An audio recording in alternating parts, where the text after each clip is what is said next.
मशरिकी वस्ता में कशीदगी के खात्मे की उम्मीदें बरकरार। ईरान ने अमरीका से जंग बंदी मुज़ाकरात के लिए नई तजावीज़ पाकिस्तान के हवाले कर दी। ईरान की सरकारी खबरसा एजेंसी के मुताबिक ईरान ने गुज़िश्ता रोज़ अपना नया मुज़ाकराती मुसवदा पाकिस्तान के हवाले किया। ईरानी वजारत खारजा के तर्जुमान इस्माइल बकाई ने कहा है कि ईरान और अमरीका के दरमियान होने वाले मुज़ाकरात में पाकिस्तान मरकजी सालिस के तौर पर किरदार अदा कर रहा है।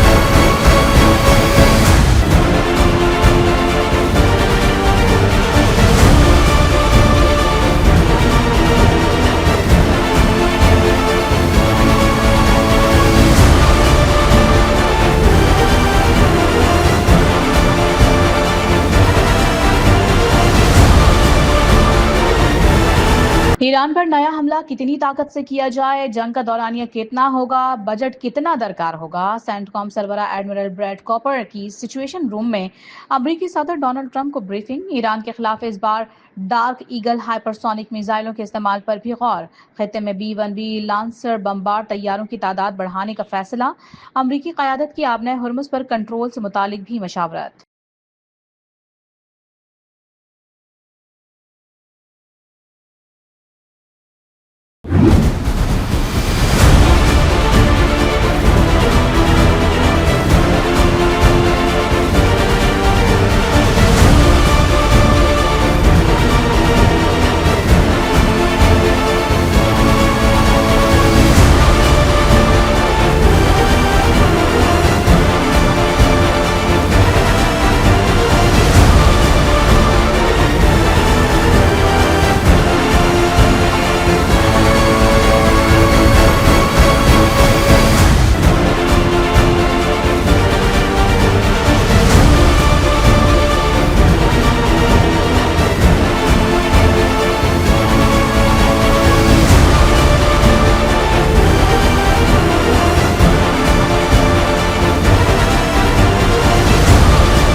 सदर ट्रंप का जंगबंदी के खात्मे और ईरान पर दोबारा हमलों का इशारा। कहा, ईरान पर नए हमलों की जरूरत पड़ सकती है। ईरान के खिलाफ फौजी ऑपरेशन पहले शुरू करना चाहिए था। ईरान पर लगाई गई पाबंदियां कामयाब हैं। तेल फरोख्त नहीं कर सकता, शिद्दत से मुआहिदा करना चाहता है। एक बार फिर वाज़ेह कर दिया कि ईरान जौहरी हथियार नहीं रख सकता।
इजराइल ईरान के खिलाफ दोबारा जंग के लिए तैयार। डोनाल्ड ट्रंप को सेंटकॉम सरबराह की ब्रीफिंग के बाद हाई अलर्ट जारी।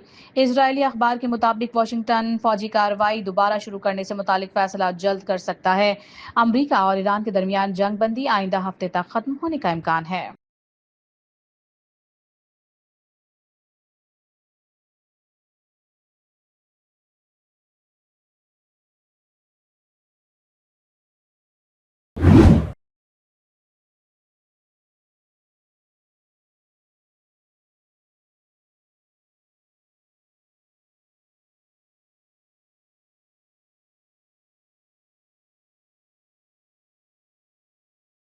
नेतन्याहू के जुए की वजह से अमेरिका को जंग में 100 अरब डॉलर का नुकसान हो चुका है। अमेरिकी महकमा दिफा जंग के असल अखराजात के बारे में राय आमा को गुमराह कर रहा है। ईरानी वजीर खारजा अब्बास इरागजी का अहम बयान, कहा अमेरिका की जानिब से ऐलान करदा आदाद शुमार हकीकत की अक्कासी नहीं करते, पेंटागन झूठ बोल रहा है।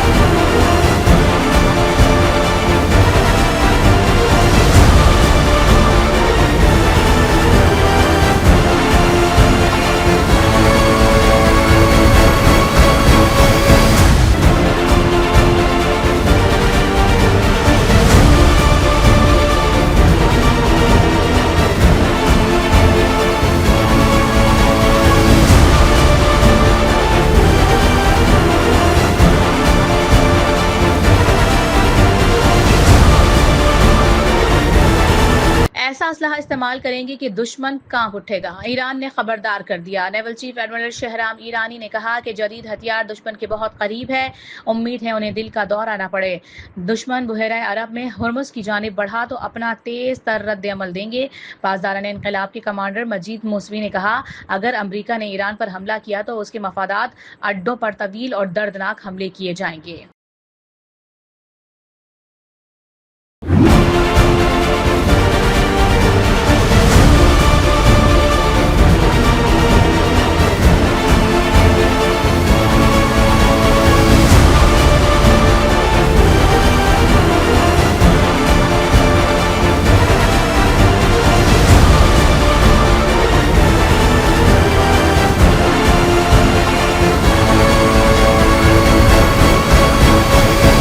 अमरीकी सेनेट में ईरान जंग के खात्मे के लिए करारदाद छठी मरतबा नाकाम। डेमोक्रेटिक सेनेटर एडम शिफ की पेश करदा बिल को 47 वोट मिले, बिल की मुखालिफत में 50 वोट पड़े।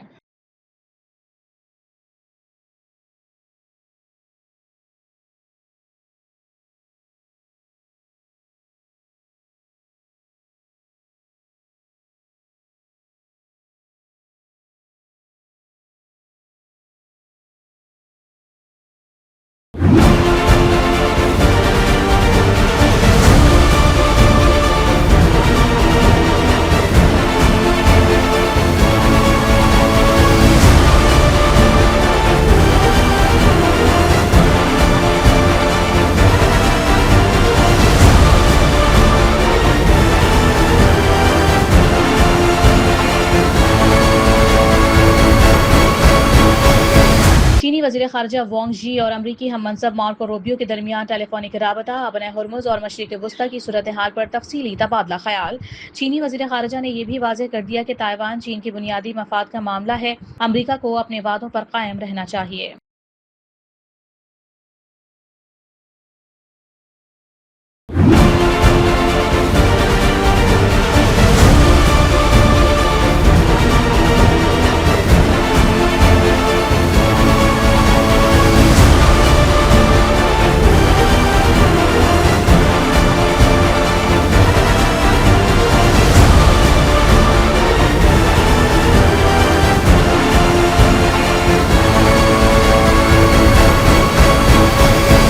आबराए हुर्मुज की बंदिश आलमी मईशत का गला घोंट रही है। मशरिक वस्ता की बहरान के नताइज हर गुजरते लम्हे के साथ निहायत संगीन होते जा रहे हैं। अक़वाम मुत्तहिदा के सेक्रेटरी जनरल एंटोनियो गुतरेस ने दुनिया को खबरदार कर दिया, कहा अगर पाबंदियां फौरन खत्म कर दी जाएं तो भी सप्लाई चेन्स को बहाल होने में कई महीने लगेंगे। वक्त आ गया है कि बातचीत के जरिए खित्ते को तबाही से बचाया जाए।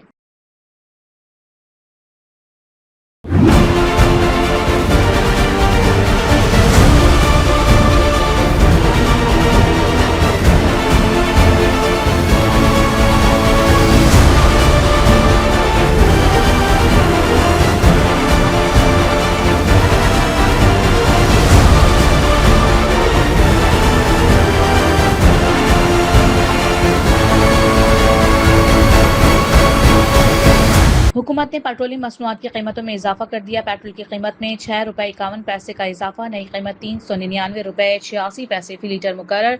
हाई स्पीड डीजल ₹19.39 महंगा, ₹399.58 फी लीटर हो गया। नई कीमतों का नोटिफिकेशन जारी।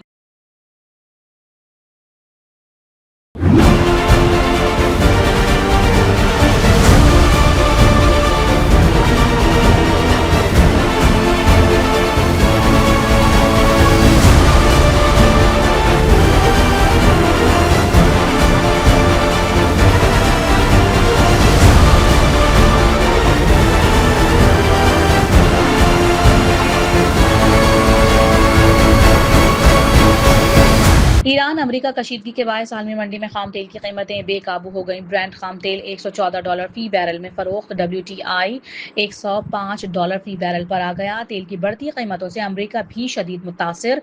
पेट्रोल की औसत कीमत 8 सेंट इजाफे के बाद $4.30 फी गैलन हो गई। डीजल की औसत कीमत $5.50 फी गैलन पर आ गई।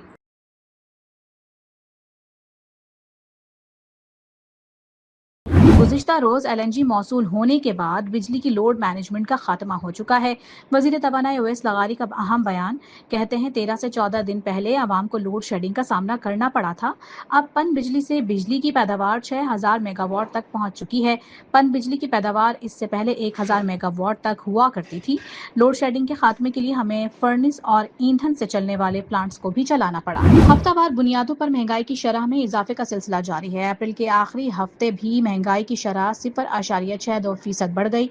सालाना बुनियादों पर महंगाई बढ़ने की वजह 14.52% की सतह पर पहुंच गई। एक हफ्ते में 14 अशिया जरूरिया महंगी, 13 की कीमतें कम हुई। इदारे शुमारियात ने हफ्तावार बुनियादों पर महंगाई से मुतालिक रिपोर्ट जारी कर दी। एक हफ्ते में डीजल तकरीबन 8%, पेट्रोल 7.18% तक महंगा हुआ। गुज़िश्ता हफ्ते में गंदम का आटा 4.74%, आलू 1.39% तक महंगे हुए। पाकिस्तान और चीन के इदारों के दरमियान मफाहमती याददाश्तों और मुआहिदों पर दस्तखत। सदर मुमलिकत आसिफ अली जरदारी की भी तकरीब में शिरकत। तकरीब में पाकिस्तान और चीन के दरमियान 75 साला दोस्ती पर मबनी दस्तावेजी फिल्म भी दिखाई गई।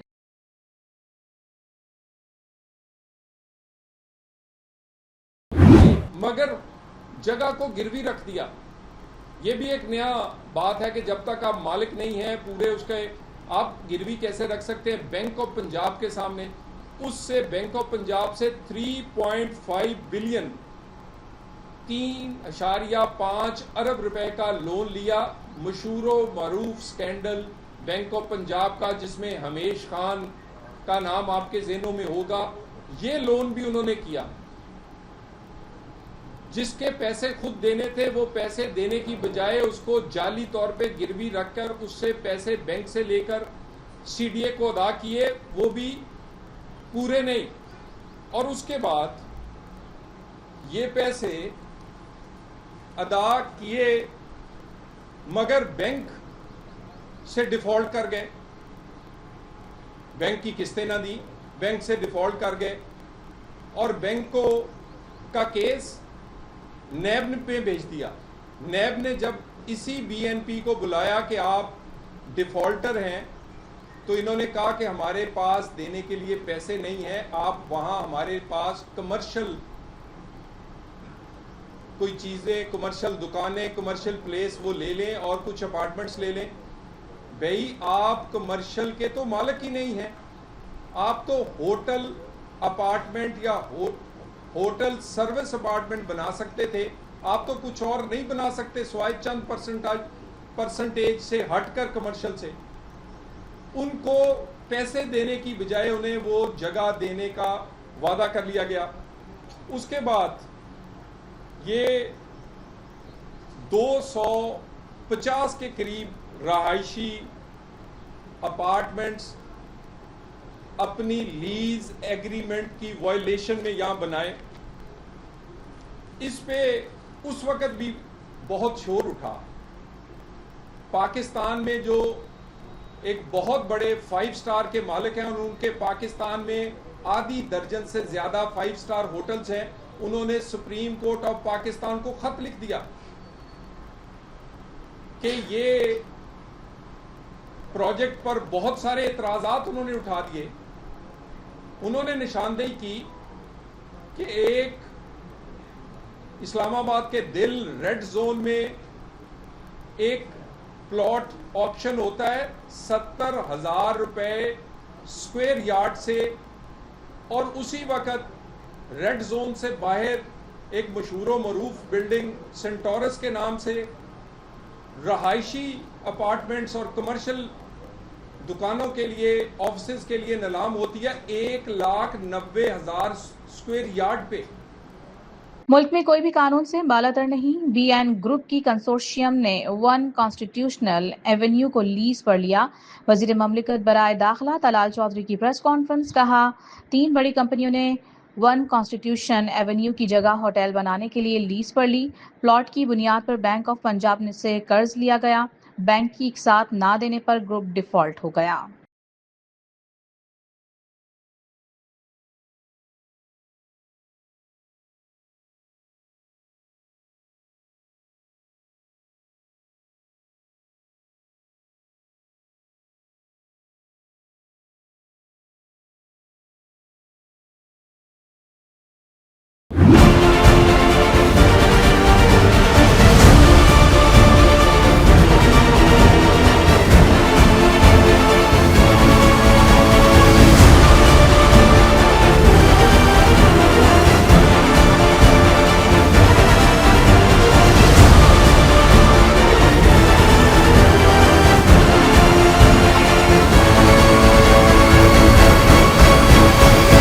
कराची की एहतसाब अदालत ने मलिक रियाज, जैन मलिक और अहमद अली रियाज की ताहयात वारंट गिरफ्तारी जारी कर दिए। शाहिद महमूद कुरैशी, वसीम रिफत और अहमद बख्श नारेजो समेत दीगर के भी दायमी वारंट जारी। अदालत का तमाम मुल्जिमान की फौरी गिरफ्तारी का हुक्म।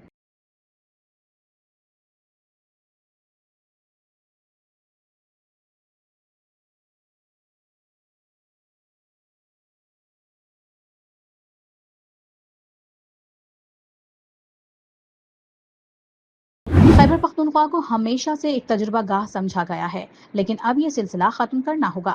वजीर आला खैबर पख्तूनख्वा सुहेल आफरीदी बरस पड़े। पेशावर में खिताब करते हुए कहा कि एनएफसी का शेयर गैर कानूनी तरीके से तकसीम किया जा रहा है। सूबे का सालाना 500 अरब रुपया जाया किया जा रहा है। उन्होंने चैलेंज किया कि अगर उन पर 1 रुपए की करप्शन साबित हो गई तो वो फौरी इस्तीफा दे देंगे। वजीर आला खैबर पख्तूनख्वा सुहेल आफरीदी अपने ओहदे पर बरकरार रहेंगे। उनके खिलाफ मुहिम चलाने वालों को नाकामी होगी। पीटीआई के चेयरमैन बैरिस्टर गौहर ने वाज़ेह कर दिया। कहते हैं, सुहेल आफरीदी को बानी पीटीआई इमरान खान ने वजीर आला केपी नामजद किया है। सुहेल आफरीदी बेहतरीन काम कर रहे हैं। उन्हें पार्टी की मुकम्मल हिमायत हासिल है।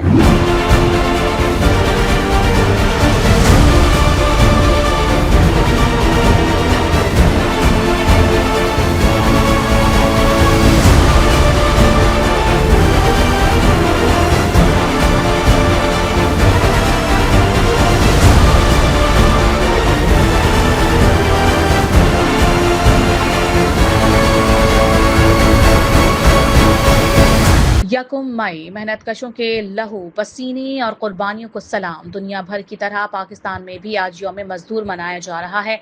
मेहनत कशों को खिराज तहसीन पेश करने के लिए मुख्तलिफ तकरीबात, सेमिनार्स, रैलियों और वॉक का एहतमाम। मासूमों के खून से रंगे हाथ दूर रखो। सदर फलस्तीन फुटबॉल फेडरेशन का नायब सदर इजराइल फुटबॉल फेडरेशन के साथ हाथ मिलाने से इनकार। फीफा सदर ने दोनों को स्टेज पर बुला लिया और हाथ मिलाने का कहा। जिब्रील रुजूब ने इजरायली फुटबॉल एसोसिएशन के नायब सदर के साथ खड़े होने से भी इनकार कर दिया।